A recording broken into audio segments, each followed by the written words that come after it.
Halo guys, welcome back to Yukita Horror. Bagaimana kabar kalian? Semoga kabar kalian selalu dalam keadaan baik-baik saja, agar kalian tetap bisa setia nonton channel Yukita Watching.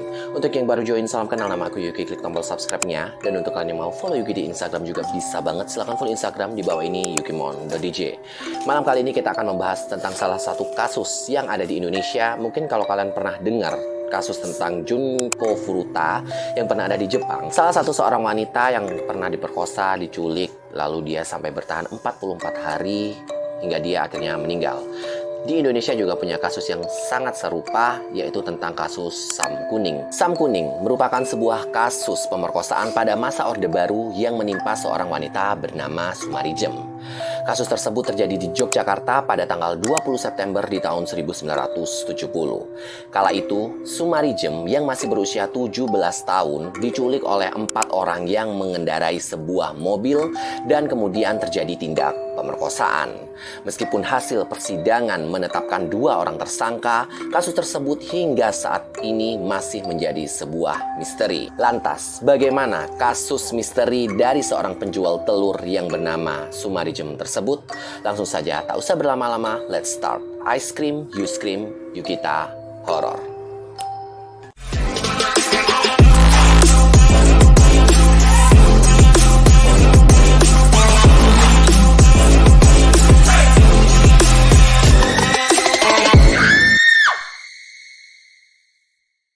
Sumarijem atau lebih dikenal sebagai Sum Kuning adalah seorang gadis penjual telur dari Godean yang menjadi korban pemerkosaan pada September 1970.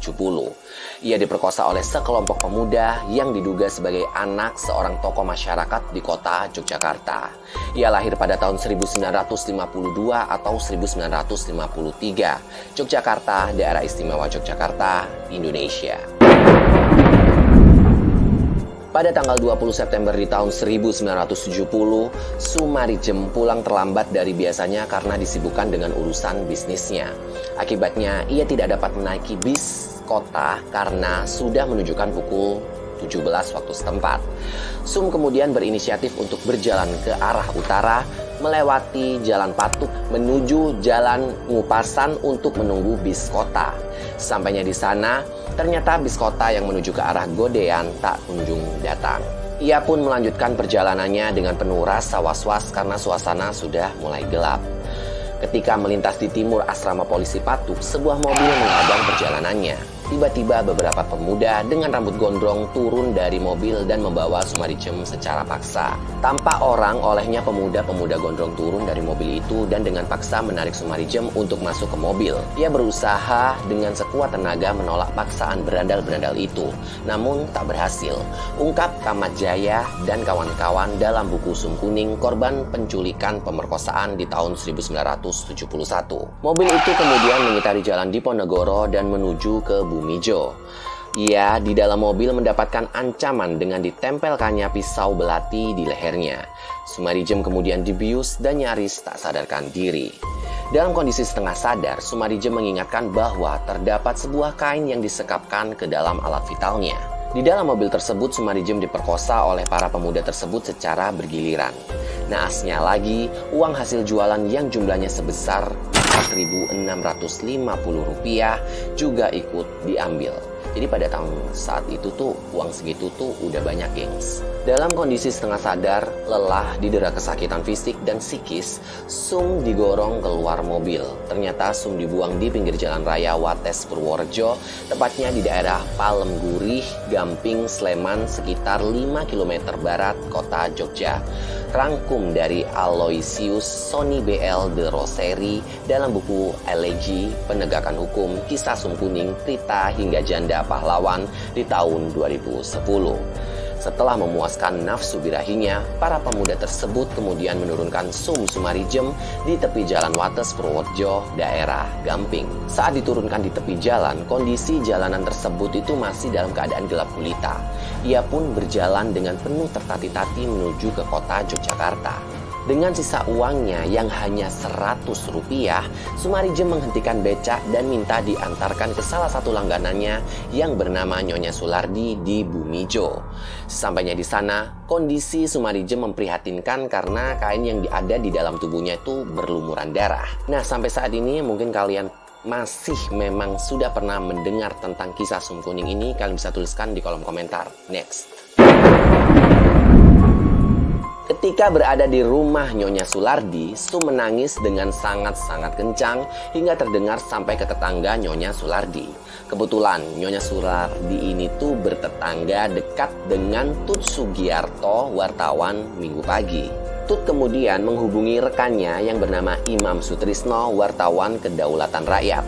Imam segera melapor ke polisi militer Denpom 7/2. Begitu anggota polisi militer dan menyaksikan penderitaan Sum, maka mereka langsung membawanya ke rumah sakit Badesta.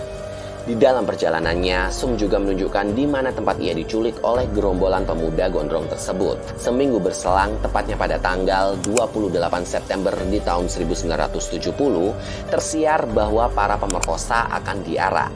Masyarakat sekitar pun dengan ramai-ramai berkumpul di kantor polisi Selatan Malioboro untuk menyaksikan arakan tersebut.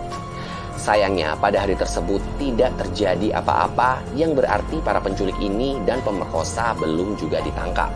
Kasus Sum Kuning ini pun menyebar ke berbagai penjuru. Banyak warga yang menduga bahwa para pelaku pemerkosaan adalah anak-anak orang terkemuka di Yogyakarta. Dugaan tersebut diperkuat dengan fakta bahwa para penculik beraksi dengan mobil. Padahal pada saat itu mobil hanya dimiliki oleh orang-orang tertentu saja. Perlahan-lahan kasus Sum Kuning semakin dilupakan. Parahnya lagi, Sumarijem justru ditahan oleh polisi dengan dugaan menyebarkan berita bohong. Selepas dari rumah sakit, Sum juga ditahan. Ruang geraknya udah mulai dibatasi, gengs. Bahkan polisi mengancam Sum akan disetrum kalau ia tak mengakui versi lain dari ceritanya. Konon, perkosaan ini dilakukan anak petinggi di Yogyakarta. Ironisnya, korban perkosaan sendiri malah ditahan karena dituduh memberikan laporan palsu. Kasus ini semakin menarik perhatian masyarakat karena persidangannya dilakukan secara tertutup. Bahkan, wartawan yang menulis berita peristiwa ini harus berurusan dengan militer. Kemudian peristiwa ini melebar sampai korban pemerkosaan ini dituduh sebagai anggota Gerwani, organisasi perempuan yang dianggap berafiliasi dengan PKI. Kemudian dihadirkan pula seorang penjual bakso yang disangkakan sebagai pelaku pemerkosaan, yang tentu saja dibantahnya di pengadilan. Lantas, ada pula 10 pemuda yang disuruh mengaku sebagai pemerkosa, juga menyangkal melakukan pemerkosaan, bahkan bersumpah rela mati jika memerkosa. Ungkap Yudi Latif dalam buku Mata Air Keteladanan Pancasila dalam Perbuatan di tahun 2014. Awalnya, jaksa menuntut Sum dengan 3 bulan perkara. Namun, tuntutan itu ditolak dan Sumarijem dinyatakan bebas. Di Yogyakarta juga pernah terjadi kisah seorang penjual telur yang kemudian terkenal dengan sebutan Sum Kuning. Setiap hidung penduduk Yogyakarta bisa saja telah mengendus bahwa yang memperkosa Sum Kuning antara lain putra seorang pejabat sangat tinggi di Yogyakarta. Tulis Bakdi Sumanto dalam buku Membaca Supardi di tahun 2010. Menanggapi janggalnya kasus Sum Kuning yang justru dijadikan tersangka, maka Jenderal Hoegeng,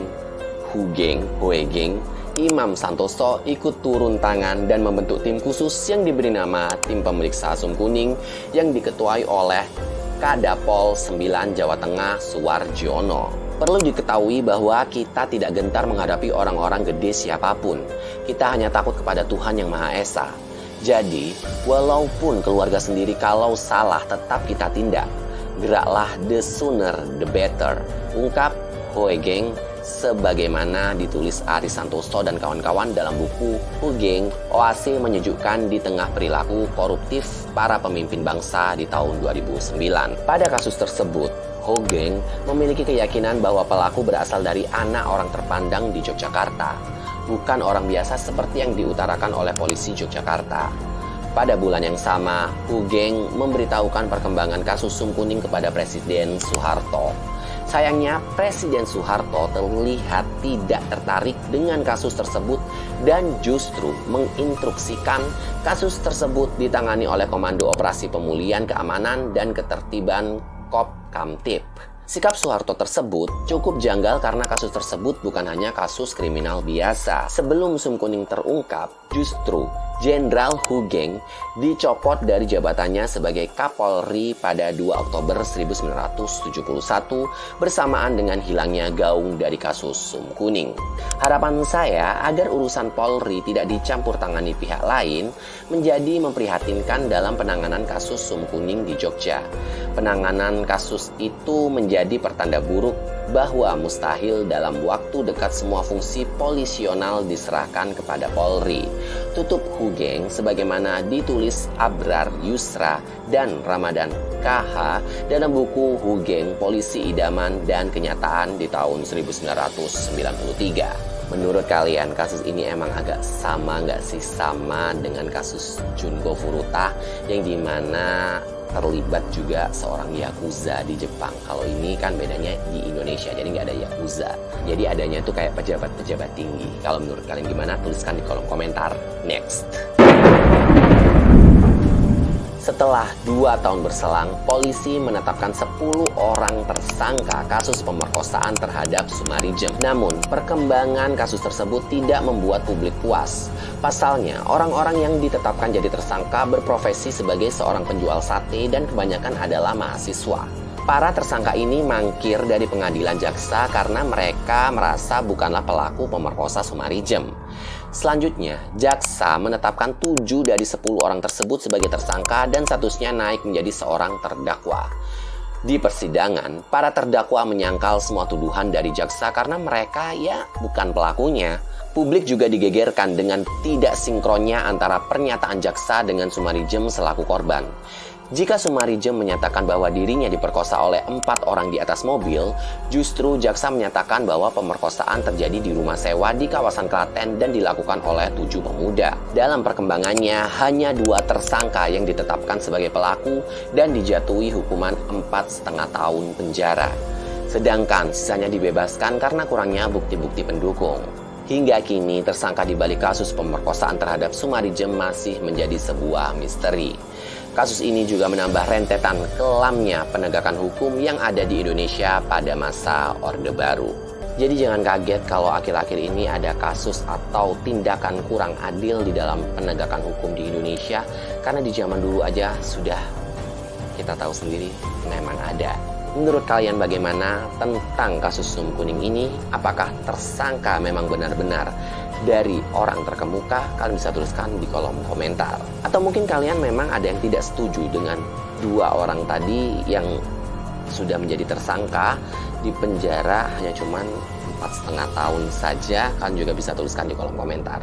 Mungkin kalian juga mempunyai saran konten horor lainnya. Kalian bisa langsung saja kirimkan di email yukita.request@gmail.com. Yang jelas di sini Yuki tidak pernah lupa dan bosan untuk mengingatkan kalian klik tombol subscribe-nya dan nyalakan lonceng notifikasinya agar kalian selalu update dengan video-video terbaru dari Yukita Watching. Like jika kalian suka dengan videonya, jangan di dislike jika kalian tidak suka dengan